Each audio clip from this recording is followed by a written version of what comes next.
अस्सलाम वालेकुम 10th class. उम्मीद है आप सब घर में खैरियत से होंगे। बेटा मेरा नाम फरमान अहमद है। 10th class physics chapter number 11 के हमारे टॉपिक चल रहे हैं। हमारा लेक्चर है लेक्चर नंबर 6। आज का हमारा टॉपिक है इंपॉर्टेंस ऑफ एक्यूस्टिक प्रोटेक्शन। सूती निगरानी क्या होती है और रेवल्ब्रेशन की डेफिनेशन आज हम क्लियर करेंगे डिफरेंट डिस्कशन के साथ। फिर उसके बाद आज के हमारा एक जनरल टॉपिक है ऑडिबल फ्रीक्वेंसी रेंज, काबिल समात आवाज़ की जो फ्रीक्वेंसी है जी। एक्यूस्टिक प्रोटेक्शन से आज हम स्टार्ट करते हैं। देखिए जी, जैसे कि पहले लेक्चर्स में मैंने आपको बताया कि जब सरफेसेस हार्ड रिजिड होंगी तो उस सूरत में रिफ्लेक्शन प्रोसेस प्रोमिनेंट होगा, क्लियर होगा।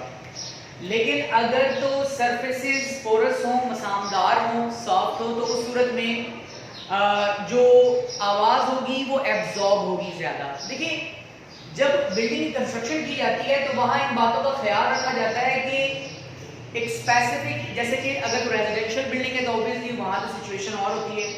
लेकिन अगर आप एक ऑडिटोरियम या अगर आप पब्लिक हॉल या कोई ऐसी जगह बना रहे हैं, कंस्ट्रक्ट कर रहे हैं जहाँ पर आपने लोगों को एड्रेस करना है, फर्ज करें जैसे कि रेलवे स्टेशन ही है, तो कभी अगर आपने ऑब्जर्व किया कि जब रेलवे स्टेशन पर अनाउंसमेंट हो रही होती है तो जो आवाज़ होती है वो इतनी ज़्यादा रिफ्लेक्टेड होकर आप तक आ रही होती है समटाइम कि आपको असल आवाज़ के बारे में इतना कुछ क्लियर नहीं हो रहा होता। अक्सर ऐसा होता है।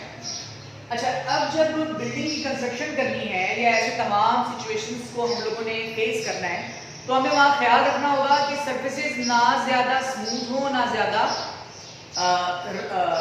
सॉलिड होनी चाहिए, रिजिड होनी चाहिए। मतलब एक एवरेज सिचुएशन क्रिएट हो जानी चाहिए। दोनों के दरमियान में एक स्पेसिफिक हम लोगों ने मार्जिन रखना होता है।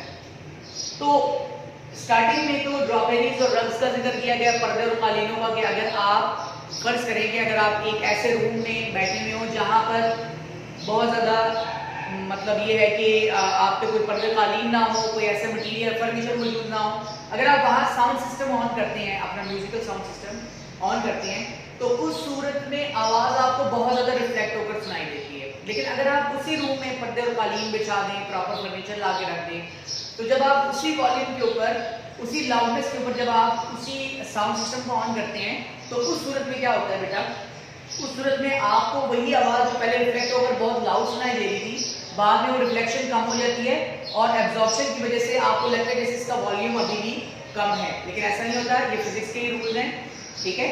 तो ये था इंपॉर्टेंस ऑफ एक्यूस्टिक्स। जबकि हमारा नेक्स्ट टॉपिक इसी के अंदर जो आ जाता है, ठीक है, आगे पैराग्राफ के अंदर क्लियर है, रेवल्ब्रेशन क्या होती है।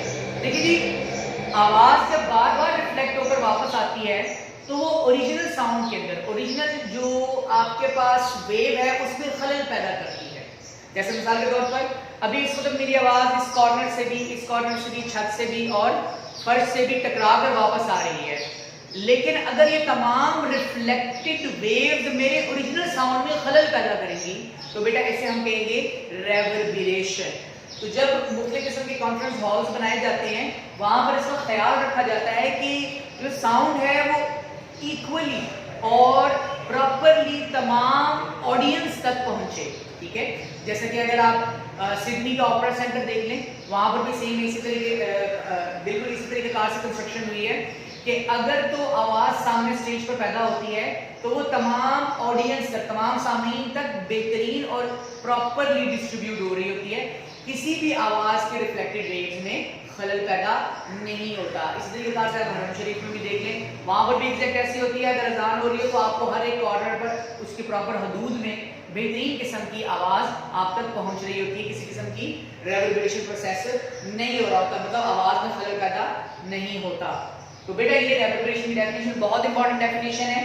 Sometimes when sound reflects from the wall, ceiling and floor, कभी कभी जब आवाज़ रिफ्लेक्ट करती है दीवारों से, छतों से और फर्श से ऑफ अ रूम, इस कमरे की, the reflecting surfaces are too reflective, जो रिफ्लेक्टिंग सरफेसेस है वो इतनी ज्यादा रिफ्लेक्टिव होती हैं that the sound becomes garbled, जिससे आवाज बिगड़ जाती है।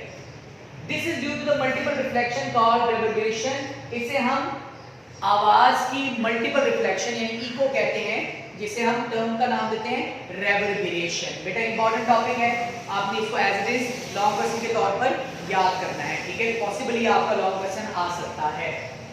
अच्छा, ऑडिबल फ्रीक्वेंसी रेंज। देखिए जी, फ्रीक्वेंसी के बारे में मैंने आपको डिफाइन कर दिया था कि एक स्पेसिफिक पॉइंट से एक सेकंड में जितनी वेव्स गुजरती हैं, एक स्पेसिफिक पॉइंट से एक सेकंड में, टाइम है 1 सेकंड, मतलब यूनिट टाइम से जितनी वेव्स गुजरेंगी वो उस वेव की फ्रीक्वेंसी कहलाती है।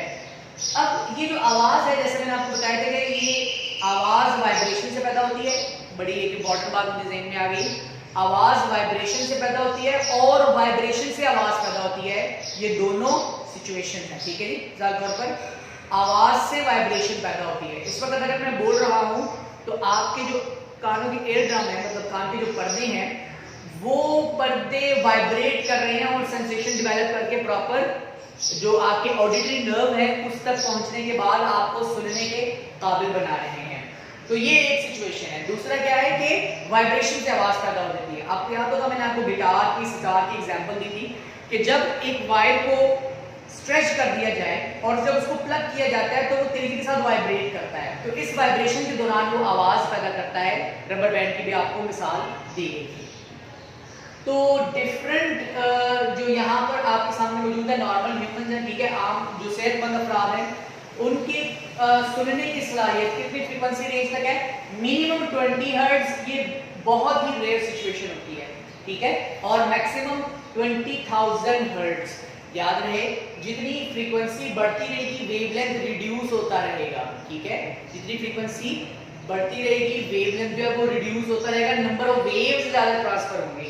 आप YouTube के ऊपर डिफरेंट फ्रीक्वेंसीज, ह्यूमन फ्रीक्वेंसीज, ठीक है, या ऑडिबल फ्रीक्वेंसी रेंज के साउंड भी सुन सकते हैं, ठीक है, आप सर्च कीजिएगा इसके बारे में।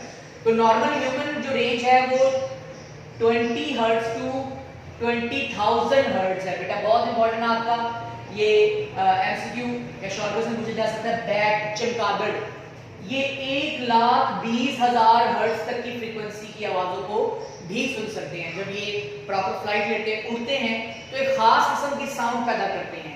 जहां जहां से आवाज जल्दी, वो साउंड वेव जल्दी रिफ्लेक्ट होके आ जाती है, इसका मतलब ये है कि करीब कोई हर्डल मौजूद है, ठीक है, करीब कोई, उसके सामने कोई बैरियर मौजूद है, उस तरफ मुड़ती नहीं है और प्रॉपर्ली उसी डायरेक्शन, इस डायरेक्शन में ये मूव करती है, अपने गिर्द एक खास किस्म का सोनर सिस्टम ओपन कर देती है।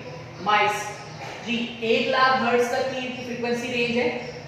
इसके बाद डॉग्स की 35,000 हर्ट्ज। डॉग्स के लिए एक और टर्म भी यूज होती है, साइलेंट विसल, खामोश सीटी, साइलेंट विसल। देखिए जी, डॉग्स को बुलाने के लिए प्रॉपरली एक स्पेसिफिक सीटी बजाई जाती है, ठीक है, उसकी जो रेंज है वो 25K हर्ट्ज, यानी कि 25,000 हर्ट्ज से 35,000 हर्ट्ज तक, 35K हर्ट्ज तक की एक स्पेसिफिक रेंज होती है बेटा, जिसके अंदर हम इनको बुलाते हैं और इसे हम कहते हैं साइलेंट विसल। ये टॉपिक आपका characteristics of sound lecture number मेरे ख्याल से शायद लेक्चर नंबर 2 है, वहां पर इसका जिक्र मौजूद है। बहुत इंपॉर्टेंट डेफिनेशन है ये भी। तो ये बेटा जो आपका आज का लेक्चर नंबर 6, जिसमें आज हमने लॉन्ग क्वेश्चन एक्यूस्टिक प्रोटेक्शन पढ़ा, ठीक है, ये इंपॉर्टेंट लॉन्ग क्वेश्चन है ये, और इसके बारे में हम लोगों ने ये पढ़ा कि जी एक्यूस्टिक प्रोटेक्शन होती क्या है, रिवर्बरेशन क्या होती है। इसके बारे में एक और चीज मैं आपको बता दूं, जब ऑडिटोरियम और डिफरेंट किस्म के कॉन्फ्रेंस हॉल्स कंस्ट्रक्ट किए जाते हैं तो ये सजेस्ट किया जाता है कि जो स्टेज है उसके पीछे का जो वॉल है वो कर्व होना चाहिए, कॉन्केव शेप होनी चाहिए, ताकि सिचुएशन कुछ ऐसी बन जाए कि जब साउंड प्रोड्यूस हो रही होगी तो वो इक्वली एक स्पेसिफिक लाइन में रिफ्लेक्ट करेगी, ठीक है, कुछ ये सिचुएशन बन जानी चाहिए। तो ये कनकेव बैक स्टेज है, ठीक है, जिससे तमाम जो साउंड होगी, हम समझ रहे हैं एक साउंड प्रोड्यूसिंग ऑब्जेक्ट है, कोई भी पॉइंट है जहां से आवाज को पैदा किया जा रहा है, तो ये पहले बैकवर्ड मूव करके इस कनकेव बैक स्टेज या कनकेव सरफेस के ऊपर टकराएगी और प्रॉपरली सामने जो ये ऑडियंस मौजूद है इन तक ये इक्वली डिस्ट्रीब्यूट होगी। इस तरीकेकार से सिस्टम कुछ इस तरह के बनाने चाहिए कि बहुत ज्यादा रेवर्बरेशन प्रोसेस भी ना हो रहा हो, बहुत ज्यादा रिफ्लेक्शन भी ना हो रही हो, ना कि बहुत ज्यादा एब्जॉर्प्शन हो रही हो। तो एक मीडियोकर सिचुएशन हमें क्रिएट करनी पड़ती है। इसके बाद फिर हम लोगों ने ऑडिबल फ्रीक्वेंसी रेंज पढ़ा डिफरेंट मटेरियल्स की, जैसे कि नॉर्मल ह्यूमन के लिए 20 हर्ट्ज टू 20,000 हर्ट्ज, बैट्स के लिए 1,20,000 हर्ट्ज, माइस 1 लाख हर्ट्ज, डॉग्स 35,000 हर्ट्ज और साथ ही आज हमने साइलेंट व्हिसल की डेफिनेशन भी क्लियर की। Thank you.